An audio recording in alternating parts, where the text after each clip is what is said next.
Welcome to the Viking Age podcast, the official podcast of thevikingage.com. My name is Chris Schad. I am a writer for the Viking Age as well as zone coverage and Bring Me the News. Joining me is my co-host and managing editor of the Viking Age, Adam Patrick. We do this every Monday and Thursday night right here on the Viking Age YouTube channel. We're also available in podcast form in case you miss us or you just want to listen to us again. But whatever you do, like, comment, share, subscribe, do the YouTube, Spotify, whatever type of thing you want to do to help us out. Adam, welcome to the show. I'm going to start off by saying that I am jealous of you living in California right now because I am in the middle of an ice storm. So if I cut out because I've lost power, my internet, or whatever is going on, it's okay. But just to let you know, there is literally chunks of ice flying all over Brookings. And then tomorrow, we're going to get 3 to 5 inches of snow. And apparently on Thursday, we're going to get another 3 to 5 inches of snow. So I did check my car today. It is okay. It's just entombed in ice, like a giant ice cube right now. Can't fit it in my drink, but we'll go. This is just water, by the way, in case anybody wanted to know. But yes. You got a scraper. You're good to go. I got the scrape. You know, it's like you got to go through the 8 layers of ice that have already been caked on. But I had to chip off legit ice off my car 3 times yesterday while I was covering SDSU basketball. So I'll tell you not what. fun. When I think I'd rather be on the beach. What is the weather in college or San wherever the hell you are? It's 60 and rainy, so you know, boo-hoo me.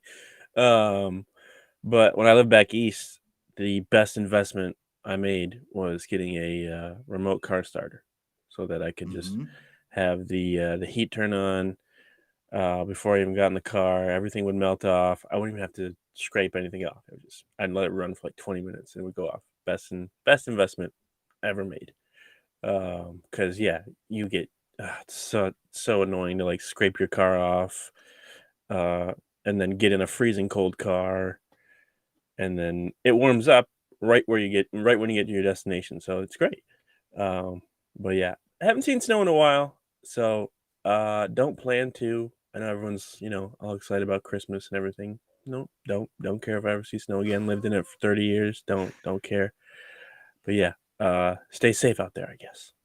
My question is, and this is somebody who's never had, this is somebody whose car like randomly like sped up, like accelerated when he was in college. And, my new car is great. I actually love it, but, remote start, can somebody just drive off with your car or your key's not in it? Your key's not in it. No, okay. It's just a little, most of the time it's usually just a little sensor that's on the like top. You get a remote, it starts, that's it. And then when you put your key in, you don't even turn. You just turn it to the on. You don't even like try to start it because it's already on. So if you started your car and then I ran out there and like put it in drive, it'd be like, hey, what the hell, man, and like shut off. Well, as soon as you put your foot on the brake, it would turn off. Oh, gotcha. Okay.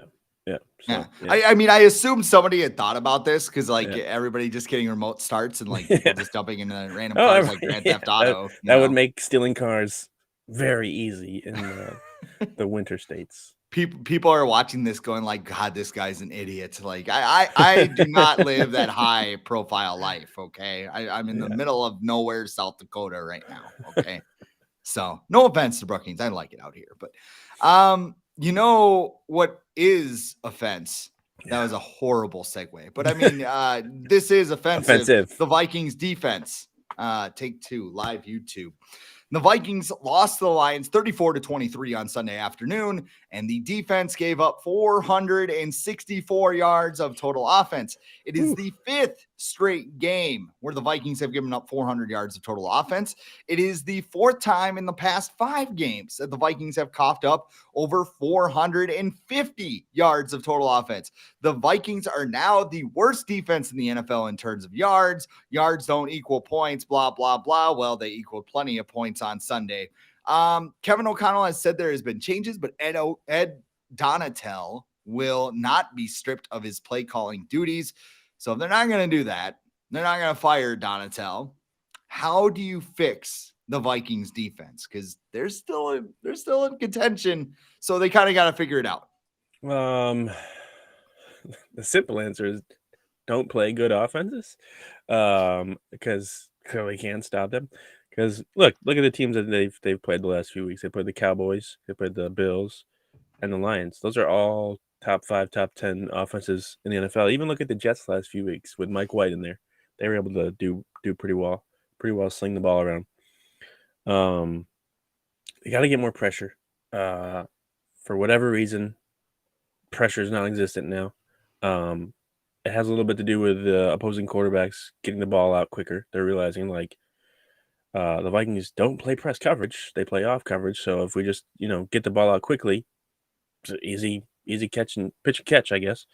And that's basically what every team's been doing, just getting the ball out quickly. There's been a couple deep routes down the sideline and stuff like that, but overall, teams have just been getting the ball out quickly. It eliminates the pass rush, and then they haven't got any turnovers like they did the first 2 months of the season. Like their first 9 games, they got 18 turnovers, so that's 2 per game, and I think that was second in the league. Their last 4 games, they have a total of 2 turnovers, and that came in all in one game. That was against the Jets. And this is a defense. Just their philosophy, it seems to be, we're going to give up a lot of yards, but we're going to get turnovers, and we're going to stop you on third down, stop you in the red zone. Well, they haven't got turnovers, and that probably has a lot to do with not getting pressure too. So if you can't get turnovers, then this philosophy not very good. Also, this philosophy, just relying on turnovers, not a good idea anyways.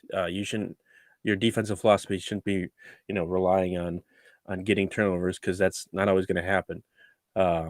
So I think that's just what they're going to have to try and do. Whatever they have to do, they're going to have to blitz more. I think Kevin O'Connell's going to be like, listen, Ed, you got to blitz more. Like, you're like, oh, well, we might give up yards. You're already giving up the most yards per play in the NFL.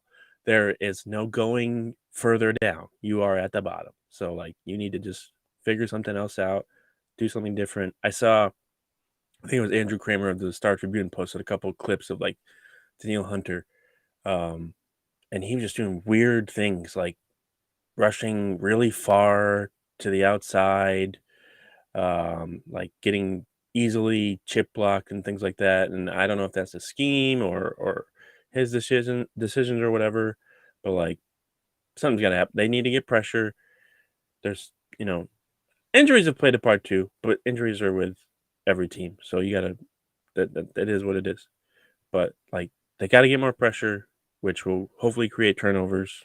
And the next few weeks, they're not playing very good offenses. Playing the Colts, playing the Giants, playing the Bears and the Packers. So they get a little break, maybe be able to tune some things up, luckily. But once they get to the playoffs, even if they play the Seahawks in the first round, the Seahawks have a very good offense. So it's not like they're getting a break first round. Their best bet right now is to hope for a first round matchup against the Commanders or the Giants, because neither of those teams have very good offenses. So it's been bad, but hopefully it gets better, because it really can't get any worse. I think there are 2 factors at play. And the first one goes completely on Ed Donatel, which I just want to point out this first, to people going on Twitter and calling Ed Donatel Hitler and saying he flew plane. And oh yeah. Have you not seen this? No, I yeah. have not. There are people calling Ed Donatel Hitler. And I saw a meme where God, somebody I hate Twitter so much. It was it's poison. Cy Amundsen told me that, and the more I think about it, the more I think he's right. But somebody else had the Twin Towers, and Ed Donatel was flying in it. Who thinks that's a good idea? Some messed up faction of Vikings Twitter. It's 15-year-old kids. That's kids. Probably who it is. It's kids.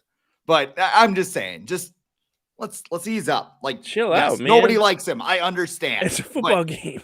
Yes. It's not that important. Half of it's on Ed Donatel. And I think part of that is Kevin O'Connell, the coaching staff, because when you came in, you did not have the means to revamp this entire defense, right? You were not going to switch a scheme and get everybody you needed for it. So I don't think some of the players that are there, but that's on coaching. That's hey, like Kevin O'Connell said himself, how do we put players in position to succeed? Daniil Hunter has been on a milk carton all season long. I know he's got 7 sacks. I know like he has probably decent pressure numbers. I'm not sure where he is as far as PFF goes right now, but he is lost. He is not himself right now. And I don't know if that's injury. I don't know, like you said, if he's just making his own decisions and not understanding the system, what is going on there. You also have miscommunications in the secondary. Cameron Ansler runs like a 4.7 40, even though they clocked him at 4.3 at Mississippi State. I don't care. When I watch him on a football field, everybody just can just run past him with ease. It looks easy. DJ Chark, who has last been seen doing decent things with Jacksonville, was just like, hey, pitch and catch right in the park for his touchdown. Then Jamison Williams, which of course he was going to score a touchdown. I have so much to say. Like that whole decision is just like a galaxy. I don't care if it's one catch. It's a galaxy brain decision. Because when you look at the wide receivers on this team, it's stupid. It's like there was a story. Keenan McCardle was like, please don't draft a receiver. We're so good here. And like Adam Thielen painted Gene Simmons on his cleats, which Detroit Rock City. Cool. I get it. Like Gene Simmons was like, hey, right on, man. He did the weird thing with his tongue. Like he should be painting what direction the end zone is, because I think he's going to have a Jim Marshall moment by the end of his career, and not a good one, not one that, the one where he ran the wrong way, 85 yards or whatever it was for safety. That dude cannot get separation. That dude cannot find which way the end zone is. He has to go back 5 yards just to build up steam. I don't give a shit if he's from Minnesota or not. He's not playing to a level that you expect right now.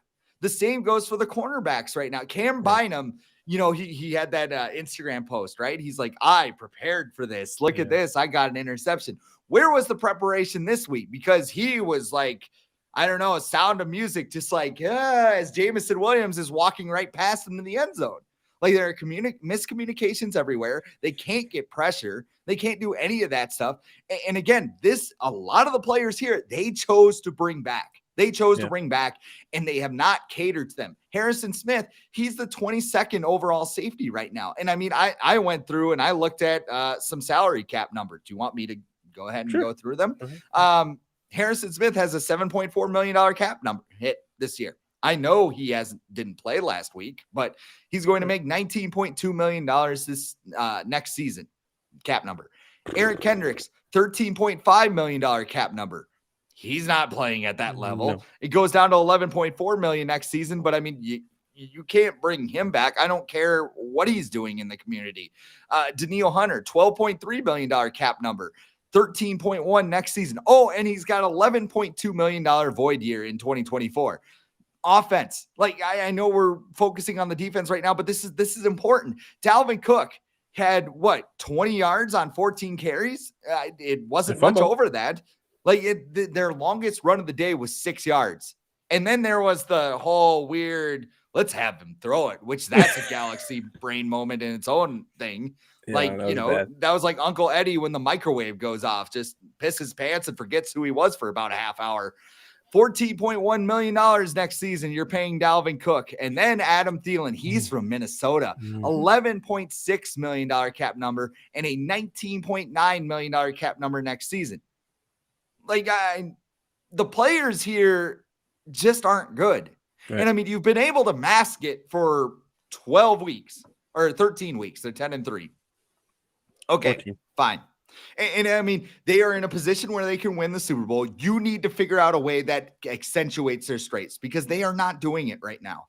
And that's where you hope with this self-scouting or whatever they're doing defensively, you find a way. But I mean, it's a lot of the players on this team. Like, is it surprising that all of a sudden they're hitting a wall? Are they hitting a wall? What do you think?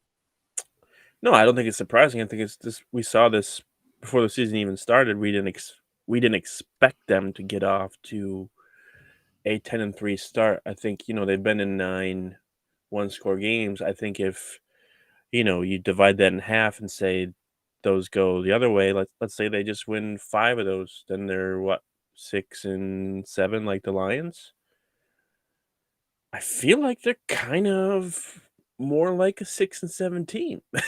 I know the record is 10-3, and you are what your record is in the NFL, but they're not playing like that right now.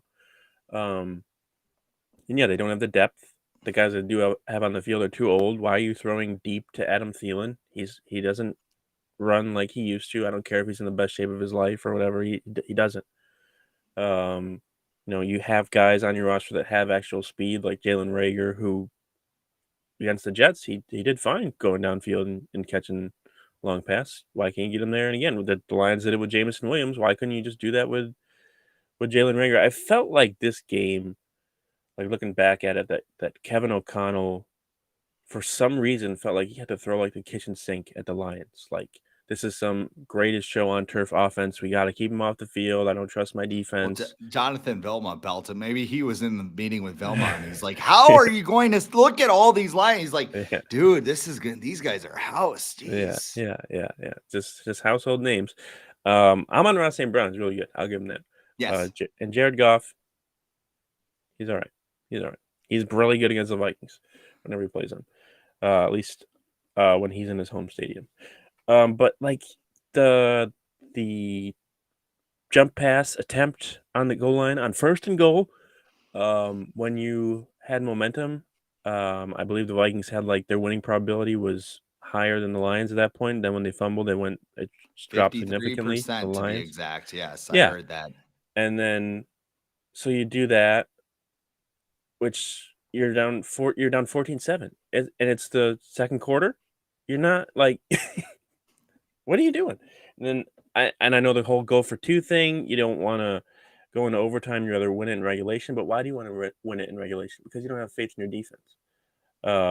That's why you do that. That's why you do the onside kick, which also didn't make any sense. Because if your defense is going to stop them anyways, then why are you giving the Lions easy points? And in the past, we've seen the Vikings actually come up with turnovers. So, give yourself a better chance by doing that instead of having the Lions drive like, I don't know, 10 yards and they're in field goal range. There's just a lot of plays. There was just like, who's the 5-7 team? Like, who's the 10-3 team? Because the Vikings were acting like they were the 5-7 team, and the Lions were 10-3, and they're like fighting for their playoff life when they have a 5-game lead in the NFC North. They're the number 2 seed. And they're just like, we got to do everything to win. We got to do it. And it's like, you're supposed to be the better team.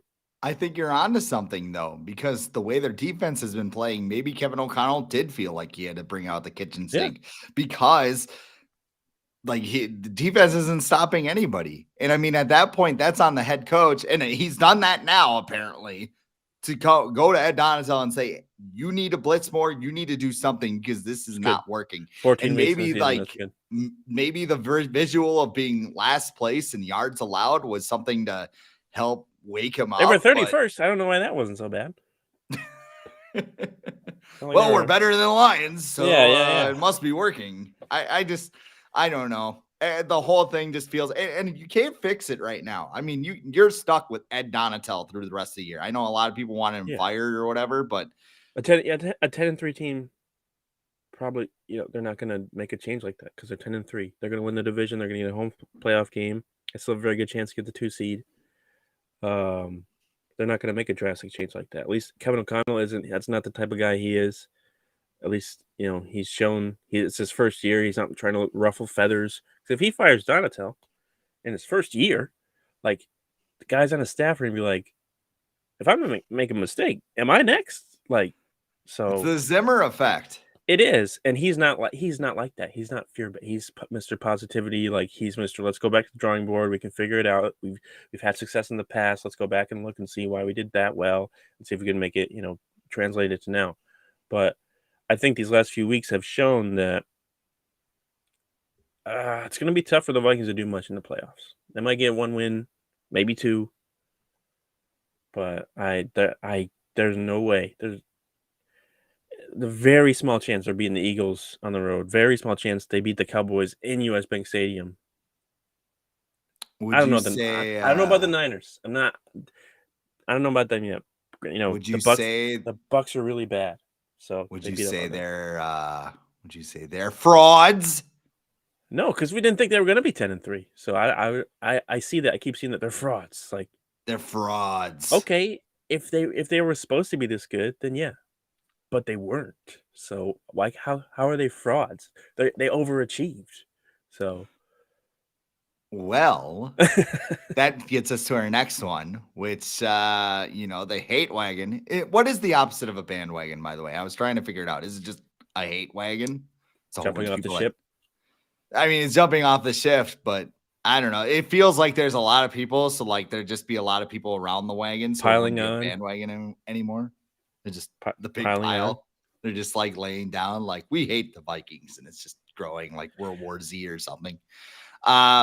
Jim Rome is the latest to hop on the hate wagon anyway. He's still a thing? Yeah. Well, hey, I was going to say, yeah, good thing he's still alive. Like I didn't even know he was still doing. I remember listening to him with my dad in the car. Yeah. So I'm gonna try and do my Frank Caliendo type. They have the Go ahead. Do they have the what does he have every year? Like he has like some contest, like callers of he has like a whole contest or a whole day. I remember he used to have like people could just call in and have like takes. That was the whole show. I don't remember what it was called, but yeah, I didn't. You know what? I did know that he was still around because people still like PR people still email me like, "Hey, this Vikings player was on Jim Rome. You should write about it." I'm like, "No, I shouldn't." So yeah, that probably wasn't good. But yeah. Well, Jim Rome said this on his show or podcast. Maybe he does the McAfee thing. I don't know. He's on CBS Sports Radio, I think. Okay. So anyway, he said, you know who does not deserve any bleeping credit? That ass of a Vikings defense. 5th straight game, they have allowed at least 400 yards a game. The one case where the king ain't capping. Whatever you do, don't tell me the Vikings are a legitimate Super Bowl threat. Don't tell me the Vikings are one of the league's elite teams because they're neither one of those things. Now, elsewhere in the NFL, the Dallas Cowboys beat the Vikings 40-3. I just want to put that out. Yeah. They barely beat the Houston Texans, who have a record of 1-11-1. The San Francisco 49ers wailed on the Tampa Bay Buccaneers, which is like the equivalent of me going to the playground, picking the tallest third grader and beating the hell out of him. And then the Seattle Seahawks lost to the 5-8 Carolina Panthers. And then the Lions are the greatest team ever. They're going to win the Super Bowl now, apparently, according to Jonathan Milma. Is the Viking season done? Is it over? Like, should we just it's kind of like the Twins. Like they did so well for like so many months. And then all of a sudden they started losing games and people got hurt. And then all of a sudden, like people didn't go to games and Dave St. Peter was like, hey, why aren't you coming to games? Like, so we just like stop doing it. Maybe we should just shut off the podcast now. We'll just come back and like, what? So February. Let's see. It is the week after Wild Card Weekend. February, we'll just plan on that and So that's all the show time we have for today. No, go ahead. Well, I would just say, as far as the season being over, I would look at the 49ers. I would say, look, a week ago, they're like, well, Jimmy Garoppolo's down. Now our third string quarterback, Brock Purdy, has to go, and everyone's like, including us, we're like, Super Bowl ain't happening anymore. Then they go out and beat the Bucs 35-7. Now the Bucs, terrible. They are not good this year. They beat the Saints a couple weeks ago. Had to come back. Saints are not good either. So let's not pretend like. And they beat the Rams or something too. Like those aren't good wins. So they beat up on a bad team.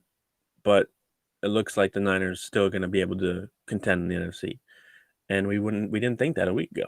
So it's a week-to-week thing with the Vikings. I think Kevin O'Connell said that today. Like he looks at it on a week-to-week basis. Like he's not going to overreact or underreact to one game. So there's a month left in the season. The Vikings have plenty of time to fix things and they have great opportunity in the next few weeks because they're not going against, tough teams at all. There's division foes, the Bears and the Packers, whatever. Who knows if Aaron Rodgers is playing? Who knows if Justin Fields is going to play? So they've got a good opportunity to fix this. Like I said, I don't think they're frauds because they've already overachieved. So anything really once they get into the playoffs after that is more than we probably thought they were even going to do. I know you have to adjust your expectations when they get to this point, but still, nobody thought that they were going to do this. Next year, I think, is the year where people are going to have more expectations for this team, especially depending on what they do in the offseason. And lastly, I do have one fond memory of Jim Rome, and it's when he his famous clip talking with Jim Everett, and he kept calling him Chris because Chris is was the female tennis player at the time, and he kept calling him Chris, and Jim goes, call me Chris again, and he did, and then they got into a fight, and it was on live TV, so it was great. That's one of the greatest like sports talk clips ever, isn't it? Yeah. I mean, I guess I can't think of too many off the top of my head right now, but I mean, just as far as like pure animosity and just throwing hands, that's it. Yeah. I think with the Vikings, okay, they're probably not going to win the Super Bowl. No, sorry, but yeah, it would be cool if they did. And like at this point, where like the Rams aren't going anywhere. And like what the hell? The Rams didn't win a game in the month of November a year ago, right. And then they wound up winning the Super Bowl. This team will never have a Picasso match. They'll never have a win that you hang on your wall and be like, that is what a football game looks like. The 49ers on Sunday, they had a win where they like the defense shut them down, our offense scored enough points. This is a masterpiece. And I think that's what like analysts like Jim Rome, Jonathan Vilma, Skip Bayless, Stephen A. Smith, Slava Medveda, Dinko, you talk about the Minnesota Vikings. They are frauds. I tell you, they got to play with LeBron. Get LeBron at quarterback or plays Kirk Cousins. Kirk Cousins. Here's the thing. Like this Vikings team specializes in winning street fights. Like they are going to scratch. They're going to fly. This Vikings team has so many flaws offensively, defensively, age, all of those things. They don't care. Like last year, it was like, well, we're old. We got all this. We're not doing everything great. We're focusing. Like Kevin O'Connell is just like, what are we doing well? And how can we keep doing that well? And that has carried them to a 10-3 record. I think that the Vikings, any game they go into, I think is a coin flip. Because you could see the Vikings get blown out 40-3, or you could see them scratch and claw and pull a win out of their ass. It is great. It is wonderful. I have no idea what to expect week to week. And I mean, it sucks when you have a game like you did on Sunday where you just look like you're overmatched and galaxy braining yourself to death. But I think that, this play the games. You're going to play 1 or 2 games at home. If you take care of your business over the final 4 weeks, you're going to get 2 home games. So I don't even think the Lions played that well on Sunday. Like, do you like? They did okay. They didn't really run the ball that well. There was like they had the 2 long passes. Yeah, but they weren't like gashing the Vikings. The Vikings, the first drive of the game, the Vikings 3 and out or whatever. Their fake punt was an accident. Dan Campbell didn't hear that call. And like, I guess it was kind of like the Verizon commercial where the call drops out. And like he said, don't run it. And it was like, run it.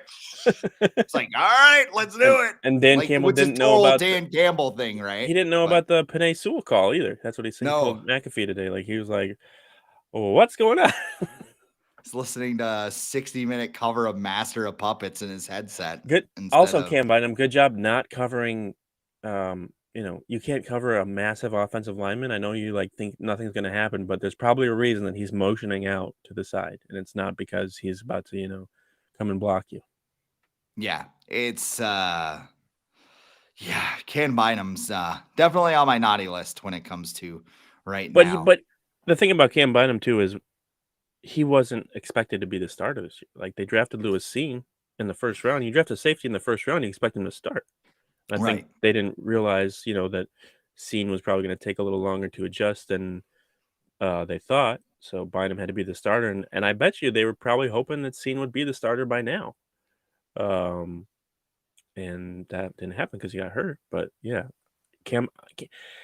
we've seen this the last couple of years where guys are like you're probably not supposed to be a starter, but you're starting right now for the Vikings because they don't have anybody else and they're hurt. So here you go. Here's a starting job. Jaleel Johnson and Stephen Weatherly. Last man standing, Josh Metellus. I think I tweeted Metallica better than Metellus on Sunday, but so stupid. So I mean, hey, the Vikings aren't dead.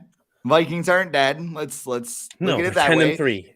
Yeah, 10-3, and let's look at the NFC playoff picture because right now the Philadelphia Eagles, they're at 12-1. They're good. Like I don't want to go to Philadelphia. The Vikings are going to have to do it. Like I said, coin flip it. If the Vikings get in that position, the Vikings are playing the NFC Championship game. I will be thrilled with how the season turned out. But you know what? I'm gonna call upset right now. The Eagles are on the road this week. It's the Bears. I think the Bears are going to win. You think the Bears are going to beat the Eagles? I think the Bears are going to beat the Eagles. Justin Fields running around for his life. It's such a trap game on the road on that terrible field, that terrible weather. Justin Fields running all over him. That's easy. We'll have to see. I don't know. Like Justin Fields, I think it's going to be closer than a higher gear, but yeah, I think it's going to be closer than people think. Everyone's going to expect the Eagles to blow them out, but I think it'll be close at least.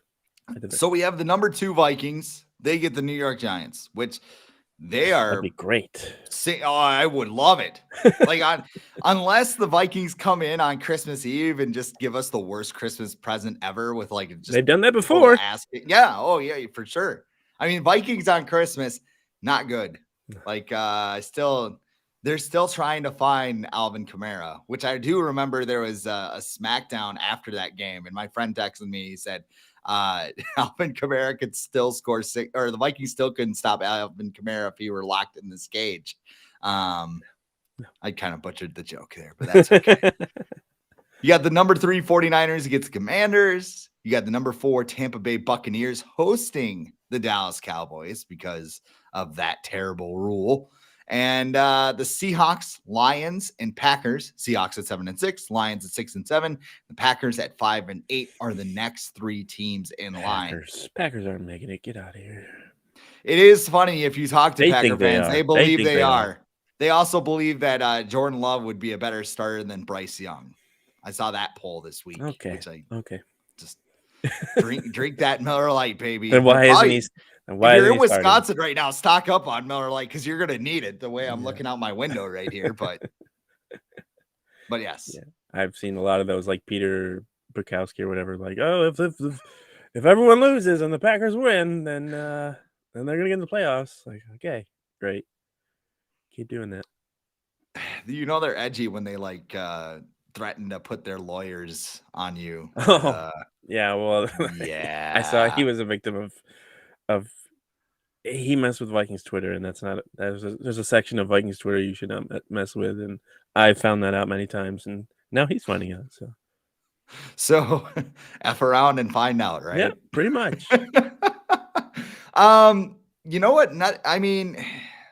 If the Vikings were to get the Giants, I think that would be their best possible opponent because the Giants are just sliding. And I mean, apparently the Odell Beckham thing's not going to happen at all now because like the Cowboys want. Well, he said he wasn't going to play until the playoffs, anyways. Like, right? Who's signing someone who's like, we're going to put this new guy in the playoffs? No one's doing that. Right.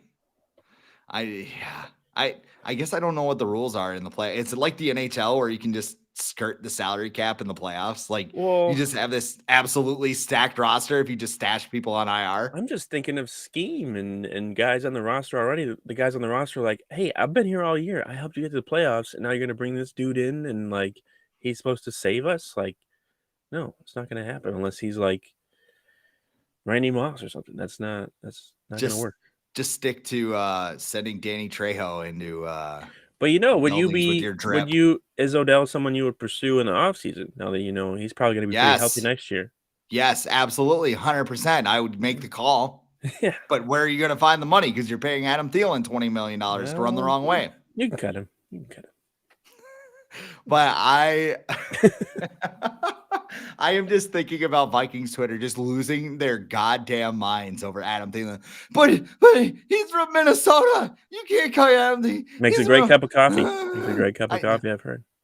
Like, honestly, I think what will happen, I mean, he's done it twice. Like, I think this is the year they finally go to him. And like, I think next year with the Vikings, and I hate talking about next year because the Vikings are very much in the playoffs, and I don't really want to be like next year. They remind me so much of the Wild, like when Bill Guerin took over. So we've talked about it a couple times, but Bill Guerin showed up. And he's like, all right, let's see what you got, guys. Let's see, what you have. And like Zach Parise was a malcontent. Ryan Suter was even worse. And Bill Guerin said, yeah, you're done. But you're going to get $20 million a set. I don't give a shit. You're done. You're out of here. Yeah. Like, I think that next offseason will be the one where Kwesi goes, all right, we are not doing that. We're not going to pay Adam Thielen $20 million. We're not going to pay Harrison Smith to, he's going to piss some fans off by making some moves. And I think that's what they have to do. I'm pretty sure Danielle Hunter can be optioned out next year or whatever. Would you let him go at this point? I would try and trade him. Well, I don't know if they'd be able to do that. You can either bring him back, his option. I think the thing is either sign him to an extension or he's a free agent. I think that's their only options. They can't. And I think too, when you look at Danielle Hunter, like you have to just be honest with yourself. Like if we keep him, is he going to be worth the whatever amount of money we're he's not going to be worth what he wants? No, because he's not going to fit in your scheme. So maybe you let him walk.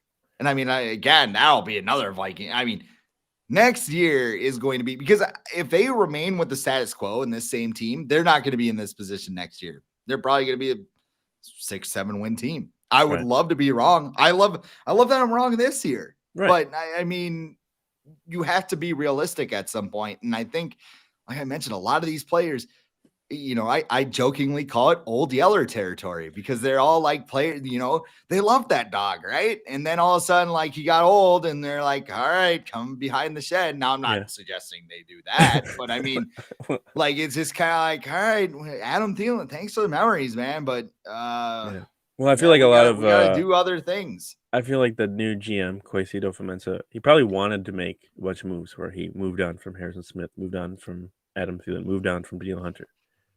But, higher ups were like, let's not do that. Let's see what happens.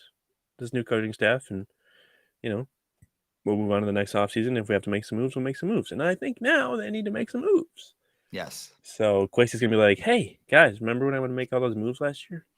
Let's do it. Let's do it now. Because it's not looking good. Oh, well, and that's, sorry again to go to Bill Guerin, but that's what happened. He went to ownership and said, yeah, look at what's going on here. Like, you're not going to let me, if you want me to build a championship contender, I need to be able to do what I need to do.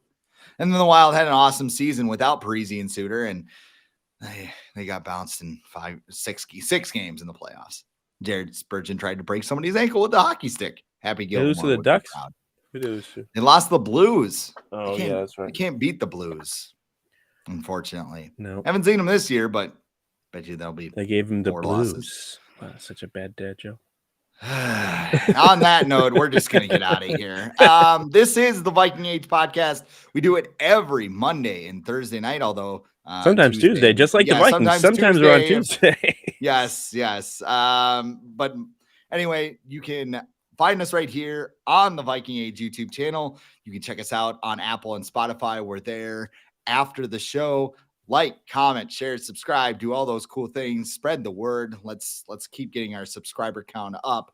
But for Adam Patrick, I'm Chris Schad. We'll talk to you on Thursday.